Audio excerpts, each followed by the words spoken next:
बिस्मिल्लाहिर्रहमानिर्रहीम। नाज़रीन, मैं हूं आसिम नसीर और आप देख रहे हैं हमारा यूट्यूब चैनल आसिम सीरीज। नाज़रीन, मेरे साथ मौजूद हैं मशहूर और मारूफ एस्ट्रोलॉजर न्यूमरोलॉजिस्ट सैयद मोहम्मद अली जंजानी साहब, जिनका व्हाट्सएप नंबर हमारी स्क्रीन पर मौजूद है। अगर आपको जंजानी साहब से रब्ता करना है तो नीचे दिए गए नंबर पर रब्ता कर सकते हैं। इसके अलावा जिसने अभी तक हमारे चैनल को सब्सक्राइब नहीं किया तो बराए मेहरबानी हमारे चैनल को सब्सक्राइब भी कर दें। अस्सलाम वालेकुम सर, क्या हाल है, कैसे हैं आप? जी, वालेकुम सलाम आसिम, खैरियत से, आप ठीक हैं? सर, अल्लाह ताला का बड़ा करम है, बड़ा फ़ज़ल है। अच्छा सर, आजकल तो आपको पता है कि एस्ट्रोलॉजी का ऊपर बहुत ज़्यादा ज़िम्मेदारी आ गई है, क्योंकि पाकिस्तान की जो सियासी सूरत-ए-हाल है, वो कुछ इस तरह से है कि लोग चाहते हैं कि आप बताएँ कि आगे क्या देख रहे हैं, क्या होने वाला है? पहले तो आप ये बता दें सर, एक सवाल है हमारा, जेनेरिक सवाल है कि हुँ, पाकिस्तान के सियासी और माशी हालात आगे 2 माह में आप किस तरह के देख रहे हैं? सही। चलें, अच्छा होता कि हमारे हुक्मरान हमें मौका ही ना देते ये पूछने का कि आगे क्या हो रहा है। और आपकी बात बिल्कुल मैं आसान कर देता हूँ कि अवाम बहुत परेशान है। तंगदस्ती, बेरोज़गारी, मईशत के जो हालात हैं, वो हर जो तबके के अफराद हैं, उनको परेशान कर रही है। पाकिस्तान का ज़ायशा 2023 का एक ऐसा साल है, बल्कि गुज़श्ता दिनों एक टीवी चैनल पे एक इंटरव्यू था, उसमें एंकर ये कह रही थी कि जैसा तैसा। मैं क्या, जैसे तैसा नहीं, ऐसा वैसा गुजरा है ये साल कि लग समझ गई है। तो 2024 का साल पाकिस्तानियों के लिए एक उम्मीद का साल है, एक बेहतरी का साल है, जिसके अंदर जितनी महंगाई होनी थी वो हो चुकी, जो कि इस साल में भी थोड़ी सी उसकी कंटिन्यूटी रहेगी। और इस साल के इख्तिताम में चीज़ें थमना शुरू हो जाएंगी, एक लाएमल डिफाइन हो जाएगा। 2024 का साल पाकिस्तान की तारीख में एक ऐसा यादगार साल होगा जो अगले सालों को डिफाइन कर देगा कि हमने किस रुख किस तरफ जाना है, चाहे वो सियासत है, चाहे वो मईशत है, चाहे वो हमारे इदारे हैं, चाहे वो आवाम को देने वाली सहूलियात हैं।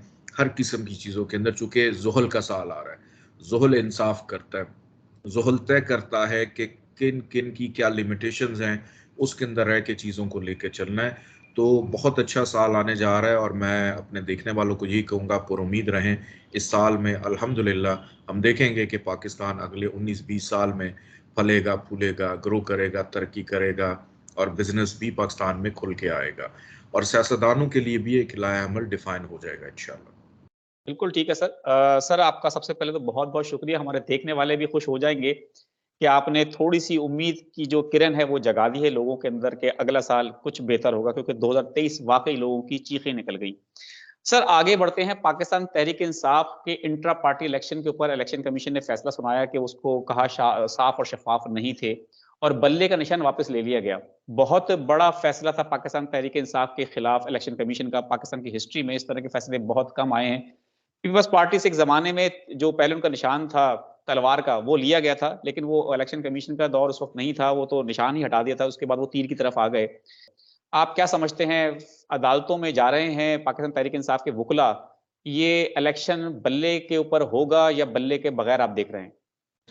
ऐसा है कि पहली दफ़ा नहीं हुआ, पीपल्स पार्टी की तो हम मिसाल देते हैं, लेकिन तहरीक इंसाफ भी जब बनी थी तो उसका निशान कुछ और था।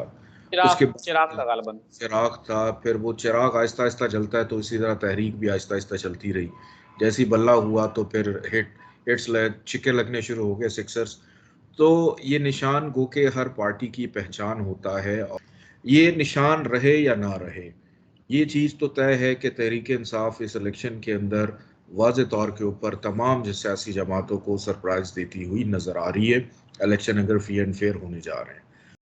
सर, बहुत ही आपने ज़बरदस्त पेशेनगोई कर दी है। हमारे नाज़रीन जो हैं वो दुआ करेंगे कि ऐसा ही हो। अच्छा सर, एक पेशेनगोई तो नहीं सर, क्योंकि हम ज़ाहिर-सी बात है, हर बात में आपसे पेशेनगोई तो नहीं चाहेंगे कि आप पेशेनगोई करें, क्योंकि हर बात में पेशेनगोई होती भी नहीं है। लेकिन एक as a being a Pakistani, आप क्या समझते हैं कि अगर तहरीक-ए-इंसाफ बल्ले के निशान के बगैर इलेक्शन लड़ती है, तो आपको भी पता है कि आज़ाद हैसियत में इलेक्शन लड़ा जाएगा। अब ये उसी तरह से है कि अगर 2 टीमें जो हैं ग्राउंड में मैच खेलने के लिए आएँ और कोई एक बंदा ऐसा आ जाए जिसके पास कोई यूनिफ़ॉर्म ना हो, वर्दी ना हो, तो लोगों को पता ही नहीं चलेगा ये किस टीम का है, किस खिलाड़ी कौन-सी टीम की तरफ से खेलेगा। तहरीक-ए-इंसाफ के साथ भी कुछ इस तरह की सूरत-ए-हाल हो चुकी है कि उनसे अगर निशान छीन लिया है, वर्दी ही छीन ली उनकी, उनका यूनिफ़ॉर्म छीन लिया, तो लोगों को हुँ, पता ही नहीं चलेगा कि ये किस टीम की तरफ से है। बल्ला लोग ढूँढेंगे, क्योंकि पाकिस्तान में आपको पता है लिटरेसी रेट भी थोड़ा कम है। लोगों को तो सिर्फ़ बल्ला ही पता है। अब हुँ। आज़ाद हैसियत में किसी को कुछ मिलेगा निशान, किसी को पतंग मिल जाएगा, किसी को कलम दवात मिल जाएगी, किसी को लालटेन मिल जाएगी। तो लोगों को कैसे मतलब ये तहरीक इंसाफ के लिए किस हद तक नुकसानदेह देख रहे हैं आप? क्योंकि आजाद हैसियत में तो लोगों को पाकिस्तान में तो सिर्फ बल्ला ही चल रहा है इस वक्त, तो आप सही। इसका क्या कहेंगे? देखिए आसिम, मुझे लगा है कि या मैं मासूम हूँ जवाब देने वाला, या आप मासूम है। एक मासूम का तो फैसला आ गया कोर्ट से। देखिए तहरीक इंसाफ का जो वर्कर है ना, अब आपने सवाल किया बीइंग अ पाकिस्तानी। अगर आप मेरे से ये सवाल करते कि मैं सिंध में बैठा होता, बलूचिस्तान में बैठा होता, किसी कंट्री साइड में बैठा होता, तो अलग बात है। तहरीक इंसाफ का सबसे पहला जो उनका टारगेट है, उनकी टारगेट ऑडियंस है, वो शख्स है जो है सोशल मीडिया वाला, जो है पढ़ा लिखा तबका। बिल्कुल और बिल्कुल। आप उनको जिस तरफ भी लेके जाना चाहें, आपकी एफिलिएशन जिसके साथ भी हो, वो उस तरफ जाने में, यानी लिटरेसी रेट उन पार्टीज के लिए जो है वो खतरे का जरूर निशान हो सकता है जिनकी पार्टी के अंदर पढ़ा लिखा तबका कम हो, जिनके अंदर खानदानी सियासत, विरासती सियासत चल रही हो, और उनके जो फैमिली वाले वो सब एक ही तरफ चल रहे हो। लेकिन तहरीक इंसाफ का थोड़ा सिलसिला मुख्तलिफ है कि इनका जो भी नौजवान तबका, चूंकि इनकी पार्टी के साथ ज्यादा जो कि रहता ही सोशल मीडिया पे, तो मेरा नहीं ख्याल कि तहरीक इंसाफ को किसी भी हवाले से कोई प्रॉब्लम होगी लोगों को बताने के लिए कि मैं इस वक्त लोटे के साथ आया हूं, या मैं इस वक्त लालटेन के साथ आया हूं, या मैं किसी और चीज के साथ आया हूं। उनकी कैंपेन ही उनको बता देगी कि किस तरफ चलना है। और वैसे भी उनको उस तरह से मौका तो दिया नहीं जा रहा कि वो अपने जलसे करें या जो भी करें। लेकिन इलेक्शन के करीब जो अवेयरनेस है तहरीक इंसाफ के हवाले से, उनका कोई भी निशान होता है तो उतना प्रॉब्लम नहीं होगी। यानी जैसे बिल्कुल पीपल्स पार्टी का तब्दील करने से कोई फर्क नहीं पड़ा, लिटरेसी रेट उस वक्त बहुत ज्यादा कम था। अब तो खैर चीजें काफी मुख्तलिफ हो चुकी हैं, तो ये मेरा ख्याल ये वजह नहीं बनेगी इसकी। बिल्कुल ठीक है। हम सर 100% इत्तेफाक करते हैं आपकी इस बात से कि पाकिस्तान तहरीक इंसाफ का जितना भी वर्कर या जितना भी सपोर्टर है, वो सोशल मीडिया पे ज्यादा एक्टिव है, और सोशल मीडिया तकरीबन पढ़े लिखे लोग इस्तेमाल करते हैं। बिल्कुल ठीक है, लेकिन सोशल मीडिया पे ही पिछले दिनों सर हमने देखा कि हम्म। जब पाकिस्तान तहरीक इंसाफ ने पाकिस्तान की तारीख का पहला वर्चुअल जलसा किया, तो हमारे पाकिस्तान जो टेलीकम्युनिकेशन अथॉरिटी है, उसके ऊपर उन्होंने तनकीद भी की कि उन्होंने इंटरनेट की स्पीड को स्लो कर दिया, जिस पर पाकिस्तान में जो बैनुल अक़वामी तंजीमें हैं, काम करती जो इदारे हैं, उन्होंने इस बात का नोटिस भी लिया कि हाँ, पाकिस्तान में इंटरनेट की स्पीड को कम किया गया है। तो सोशल मीडिया पे इस तरह के फेक अकाउंट्स बना के भी तो लोगों को मिसगाइड किया जा सकता है। बिल्कुल किया जा सकता है, चूंकि हमारे जो गुज़श्ता जो हमारे आर्मी चीफ थे, उन्होंने भी एक जुमले का इस्तेमाल किया था, एक सोशल मीडिया वॉर का उन्होंने जिक्र किया था, थर्ड जनरेशन वॉर, कुछ इसी किस्म का भी मेरे फिफ्थ ज़हन में। Fifth generation fifth war. Fifth generation war जो है, तो बिल्कुल इस किस्म के मामलात हो सकते हैं। लेकिन अगर ये 1 साल पहले हो जाए या 2 साल पहले हो जाए तो और बात है। बिल्कुल इलेक्शन के करीब जाके इस किस्म के मामलात होना, मेरा नहीं, देखें एक बंदा अगर अच्छे दौर से गुजरा हो ना, तो हर दिशा हर रुख उसके लिए बेहतर हो जाता है। जब किसी के ऊपर, चूंकि एस्ट्रोलॉजी के अंदर लोग मेरे से पूछते हैं कि शाहजी जब अच्छा दौर था, मुश्किलात आती थी, पता नहीं चलता। लेकिन जब प्रॉब्लम्स ऐसी आ रही हैं कि कोई अच्छाई भी हो रही तो वो भी बुरी महसूस होती है।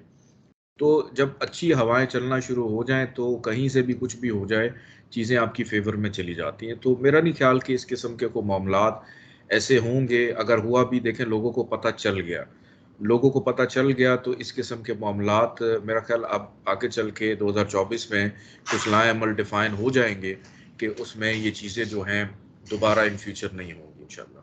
बिल्कुल ठीक है सर, बिल्कुल ठीक है सर। आपने बिल्कुल ऐसा सही कहा कि अच्छे हालात उनके लिए इस वक़्त, अच्छी हवाएँ चल रही हैं। सर एक आखिरी सवाल करेंगे हम नवाज़ शरीफ के हवाले से। आपने हमारे एक पिछले वीलॉग में कहा था कि नवाज़ शरीफ की वापसी जब हुई थी पाकिस्तान, तो वो खराब वक़्त था, उनका टाइम अच्छा नहीं था। हमने देखा, आपकी बात तो दुरुस्त साबित हो चुकी है, हो रही है कि उनका वक़्त जो है अभी भी खराब ही चल रहा है। क्योंकि जब वो आए थे उनका बयानिया कुछ और था, अब कुछ और है। खबरें कुछ इस तरह की भी आ रही हैं कि नवाज शरीफ साहब खुश नहीं हैं जिस तरह से उनको हुकूमत मिल रही है। नजर तो आ रहा है कि उनको लेवल प्लेइंग फील्ड किस तरह से दी जा रही है, लेकिन वो उसके बावजूद खुश नहीं है, वो हुकूमत लेना नहीं चाहते। सुना है कि वजीर आजम की कुर्सी भी वो शायद छोड़ दें और अपने छोटे भाई को वजीर आजम नामजद कर दें और वो पीछे बैठ के हुकूमत करें। वो सामने नहीं आना चाह रहे। कितने फीसद चांसेस देख रहे हैं कि नवाज शरीफ या तो मुल्क से वापस बाहर चले जाएंगे, या शहबाज शरीफ वजीर आजम बनेंगे, नवाज शरीफ बैकफुट पे चले जाएंगे? देखिए नवाज शरीफ साहब की बात मैं करूं, पहला सवाल आपका ये था कि एक शेर जो है ना, उसके मुकाबले में कोई और शेर आके खड़ा हो जाए, या तो वो उसको मार देता है या वो जंगल छोड़ के दूसरे जंगल में चला जाता है। तो नवाज शरीफ साहब कभी भी नहीं चाहेंगे कि उनकी बरादरी से हटके कोई और शहर आके उनके सामने खड़ा हो। और नवाज शरीफ पहली बात को वजीर आजम बनते पे नजर भी नहीं आ रहे ना उनके। या अब चलें, अब अंगूर खट्टे वाली बात है कि हालात अगर ऐसे ना हों तो अलग बात है, लेकिन नवाज शरीफ साहब पहली बात वजीर आजम बनते इनफरादी हैसियत से जो रिलीफ उनको मिला, अच्छी बात है।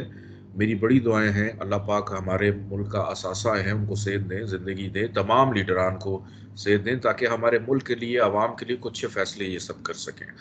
और नवाज शरीफ साहब बिल्कुल शहबाज शरीफ साहब को फ्रंट पे लेके आएंगे। उनका जायचा, उनकी निस्बत स्ट्रांग है, वो वजीर आजम बन सकते हैं। इवन मरीम से भी ज़्यादा अगर मैं देखूं तो इस वक्त शहबाज शरीफ साहब जो है वो बेहतर नुमाइंदे की हैसियत से नज़र आ रहे हैं, और नवाज शरीफ साहब का मुमकिन नहीं है वजीर आजम बनना। बिल्कुल ठीक है सर, बहुत-बहुत शुक्रिया सर हमें वक़्त देने के लिए, थैंक यू सो मच। उम्मीद है हमारे देखने वालों को आज का व्लॉग ज़रूर पसंद आया होगा। नाज़रीन हमें कमेंट करके ज़रूर बताइएगा। आखिर में हमारा वही पैगाम है, मुस्कुराएँ, प्यार बाँटें और अपने आस-पास के लोगों का ख़्याल रखें। खुदा हाफ़िज़।